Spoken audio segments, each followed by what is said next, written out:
업종만 개선하는 방안을 추진하기로 했다고 밝혔습니다. 한국노총은 또 노사정 대화에 복귀하겠다는 뜻을 밝혀서 노종 대화가 다시 재개되는 것 아니냐라는데 또 관심이 쏠리고 있기도 한데요. 이번엔 근로시간 개편이 과연 가능할지 김성희 고려대 노동대학원 교수 연결해서 얘기 나눠보도록 하겠습니다. 교수님 안녕하십니까?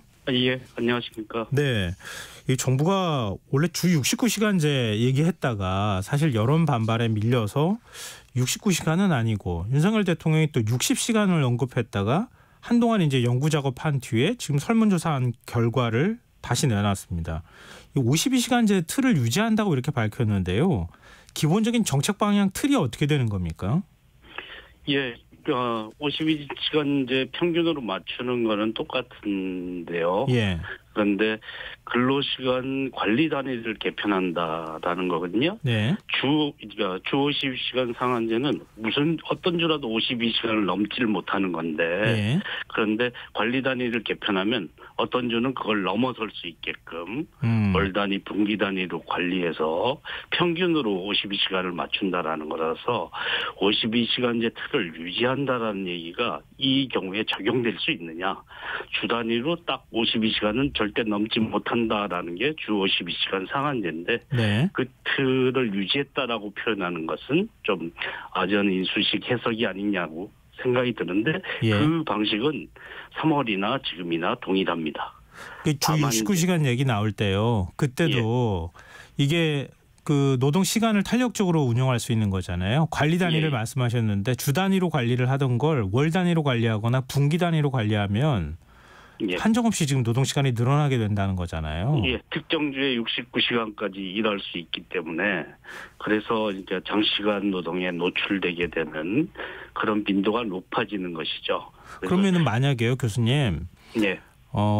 지금 월 단위로 바뀌거나 분기 단위로 바뀌었을 때 주 52시간제 틀은 유지하지만 만약에 이렇게 단위를 바꿔가지고 노동시간을 근로시간을 따지게 된다 그러면 지금 주 60시간 안에서 일단은 묶어두기는 하겠다는 겁니까?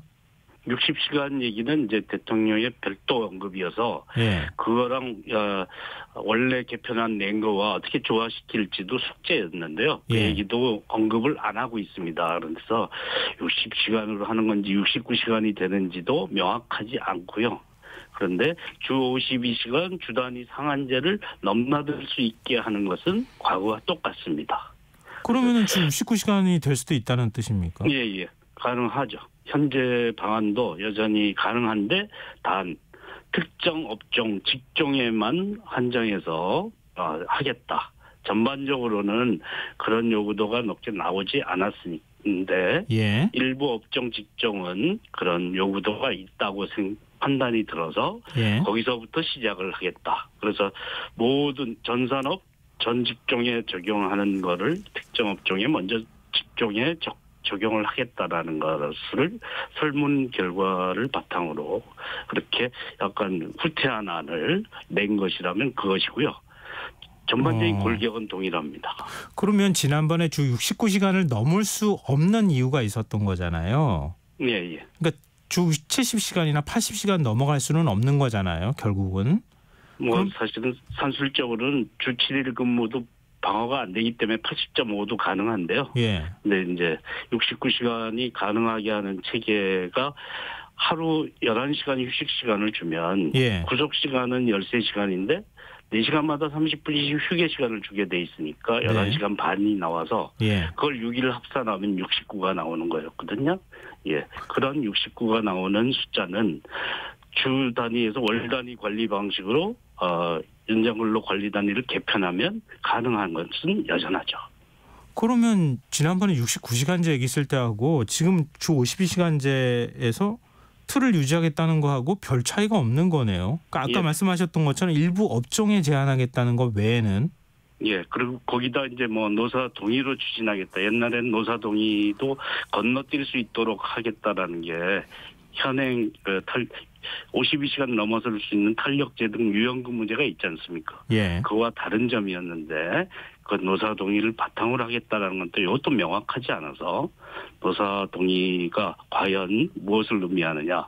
근로자 대표권이 있는 데가 우리나라 14%밖에 안 되거든요. 예. 뭐 산별 협약이 적용되는 것도 아니고 기업별 협약이니까 대다수 노사 동의를 할 수 있는 노동의 대표권이 존재하지 않은 상태의 문제를 어떻게 풀 것인지 그때도 숙제였는데 좀 더 구체적인 언급은 없습니다.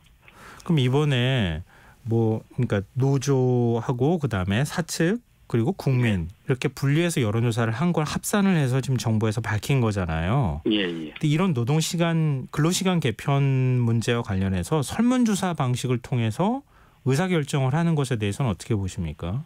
예, 설문조사라는 것을 그 요구도 조사나 의향 조사잖아요. 예. 의향 조사를 이 복잡한 제도 설계에 적용한다는 거는 상당히 무리가 있죠. 대표적으로 연장 근로 관리 한도를 확대하는 것에 대해서 찬성하십니까라는 질문에 예. 사회자께서도 답을 금방 하실 수 있나요? 그게 무슨 의미인지에 대해서 정확하게 이해했다고 볼 수 있을까요? 그게 이제 굉장히 어려운 문제인데 그런 거에 대한 설문조사의 의향도가 제조업에서 50%가 넘게 나왔고 건설업 28%인데 건설업도 필요가 있다라고 생각을 하고 직종에서는 한 30% 나온 게 가장 많거든요. 생산직이. 그걸 가지고 요구도가 있다고 생각해서 요 직종은 할 수 있다 이렇게 생각하는 건데 사실 다른 질문을 보면 추가 소득이 생기더라도 몇 시간까지 일할래 그러면 52시간 밑으로 일하겠다는 게 60% 가까이 되거든요. 네. 그런데 이 근로시간 단위 개편한다고 해서 주 52시간 상한제 적용할 때보다 연장 근로수당이 늘어나는 건 아니거든요. 하나도 안 늘어나거든요. 추가 소득이 발생하지 않습니다. 그렇게 따지면 사실 이 질문 자체에 대해서 의도를 정확하게 해석하지 못하고 제조업에서 55% 정도가 찬성했다는 얘기가 되는 거라서 젊은 문항으로 이런 제도 개편을 내 방향을 결정한다라는 게 얼마나 어처구니 없는 일인지를 보여주는 대표적인 예라고 볼 수 있습니다. 그러면 일단 정부에서 설명하기로 제조업과 건설업의 근로시간은 좀 더 늘려줄 필요가 있다. 요약하자면 그런 거 아닙니까? 그 근거는 뭡니까? 연장 근로 관리 단위를 확대하는데 동의하십니까? 물었습니다. 어려운 질문인데 건설업에서 28.7% 정도의 노동자가 찬성을 했는데 그걸 근거로 하는데 3분의 1도 안 되지 않았습니까? 그런데 제조업은 한 55%가 찬성을 했습니다. 그러나 정확하게 추가 소득이 발생한다고 생각하지 않는데 추가 소득이 발생하지 않는 문제를 정확하게 인지하고 이 문제에 답했느냐. 막연히는 그때 필요한 일을 좀 더 할 수는 있지 이것과 주 52시간을 넘나들면서 일감이 생기면 그때마다 일을 해야 되는데 그냥 통틀어 보면 연장 근로수당이 더 늘어나는 것도 아니다. 이런 상황이면 찬성했을까에 대해서 이런 명확하지 않은 설문을 바탕으로 제도 개편의 타당성이 입증됐다고 생각하거나 그 방향을 설계한다라는 것. 굉장히 위험한 발상이라고 볼 수 있는 것이고 그런 위험한 발상을 한 나라의 정부가 정책 방향을 결정하는 돌파구로서 삼고 있다는 게 굉장히 심각한 문제가 아닌가 생각이 듭니다. 설문조사만 근거하지는 않았을 거라고도 생각이 되지만 예를 들면 이런 거잖아요. 시간제 노동을 하는 경우에 조금 더 많이 일하면 내가 더 수입이 늘어나지 않을까 이런 생각을 하지 않겠냐는 거잖아요. 그러니까 건설업도 역시 마찬가지고요. 제조업도 그런 분야들이 굉장히 많이 있잖아요. 그러니까 더 일하고 싶은 사람 일하게 해주면 되는 거 아니냐. 이제 이런 의견이 있는 것 같고 반대쪽에서는 어차피 시간제 급여를 받는 사람들한테 더 장시간 노동으로 내모는 것 아니냐. 이런 두 가지 의견이 있더라고요. 교수님은 어떻게 보십니까? 추가 소득에 대한 욕구가 있죠. 그러니까 항상 소득의 부족에 시달리고 있기 때문에 이를 더해서라도 소득을 얻고 싶은 욕구는 있는데요. 그런데 사실 이게 정부는 노동자의 건강 안전을 보호하고 그다음에 노동력이 숙련이 향상되고 생산성을 향상시키는 방향으로 설계하기 위해서는 네. 적정한 선을 가지고 보호를 해야 되고요. 그다음에 이런 식의 노동력 투입 경쟁으로 시간을 많이 해서 하는 기업들을 방치하게 되면 비용 경쟁력 가지고 하는 곳이 더 우위를 점할 위험성이 있는 거죠. 사실은 경쟁력을 질적 경쟁력을 오히려 삭감시키고 정말 제대로 일하는 기업들이 자리 잡기 어렵게 만드는 결과도 초래하는 거거든요. 네. 그런 차원에서 노동자의 건강 안전을 위해서나 국민 경제 건강한 발전을 위해서도 적정한 수준에서의 노동시간 관리를 하게 되는 것인데 이 틀을 애매모호한 그 의도로 이렇게 넘나드는 것은 굉장히 위험할 수 있다라고 보는 것이죠. 네, 정부가 당초 포괄임금제 오남용과 근절 대책도 발표하겠다 이렇게 약속을 했었잖아요. 네, 포괄임금제 공짜 야금 논란 때문에 굉장히 이것도 제도 개선이 필요하다는 얘기가 있었는데 이번에는 왜 빠졌을까요?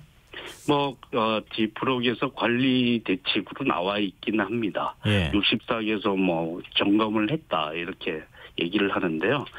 사실 추가 일감 필요해서 일을 더 해야 될 때 어떻게 대처했냐 하니까 36% 정도가 포괄임금제를 활용해서 했다. 그러니까 시간을 정확하게 정하지 않고 예. 일감이 있는 대로 일시키고 그냥 원래 정해진 그런 약정된 노동시간분의 임금만 주는 게 포괄임금제지 않습니까? 네. 그런 방식을 활용했다라는 데가 36%나 된단 말이에요. 광범위하게 퍼져 있다라는 건데 네. 일부 일시적인 그런 관리 감독으로 해결될 수 있는 방안이 아니고요. 예. 그다음에 이렇게 앞으로도 관리 감독 철저히 하겠다라는 다짐만으로 해결될 수 없는 게 근로시간에 대해서 관리 감독할 여력이 별로 없습니다. 산재 문제나 해고 문제나 예. 임금 체불 문제나 이것도 제대로 안 다뤄지고 있어서 더 심각한 문제들이 많기 때문에 예. 사실은 그 관리 감독을 강화하겠다라는 다짐만으로 해결되지 않고요. 사실은 한 600만 원 정도 벌칙금 받는데 그래서 일을 더 많이 시키고 임금 적게 주는 포괄임금제를 활용하고 싶은 유의는 굉장히 크지 않습니까? 그로부터는 얻는 이득이 훨씬 네네. 크기 때문에 예. 그렇게 관리 감독으로만 맡길 것이 아니라 조금 더 명쾌한 방안을 제시를 해야 되는 것인데 네네. 그에 대한 직접적이고 명확한 그런 해결책은 제시하지 않고 있습니다. 교수님 시간이 별로 없긴 한데요. 한국노총이 5개월 만에 경사노위 복귀하겠다고 밝혔잖아요. 노동대가 좀 이 문제와 관련해서 좀 원만히 될 것 같습니까? 한국노총 토요일 날 노동절 집회에서 나온 발언을 보니까 특정한 사안에 대해서만 가지고 경사노위 복귀를 노사정대화에 복귀하는 것은 아니다라고 얘기를 했다고 봅니다. 네. 그래서 겨냥하는 바는 근로시간 원포인트를 가지고 노사정 대화를 하는 것은 아니다. 그것에 대한 합의에 대한 의사는 명확하게 밝히지 않지만 네. 이제까지 표했던 입장으로 봤을 때 쉽게 합의할 수 있는 사안은 아니라고 봅니다. 이에 대해서 줄곧 씹혀지는 틀은 노동계만이 아니라 네. 젊은 층도 극렬히 반대했기 때문에 윤석열 정부가 물러선 거 아닙니까? 네네. 그런 점을 고려했을 때 한국노총도 이 문제만 쉽게 넘어갈 수 있는 그래서 노사정대와 물꼬를 푸는데 돌파구로 이 근로시간제도 개편을 합의를 네, 할 것이라고 예상하지는 않습니다. 네, 여러 가지 복잡한 현안들을 한꺼번에 해결하기는 좀 쉽지 않아 보이긴 하네요. 교수님 말씀 들어보니까. 오늘 말씀 고맙습니다. 예, 고맙습니다. 예, 지금까지 김성희 고려대 노동대학원 교수였습니다.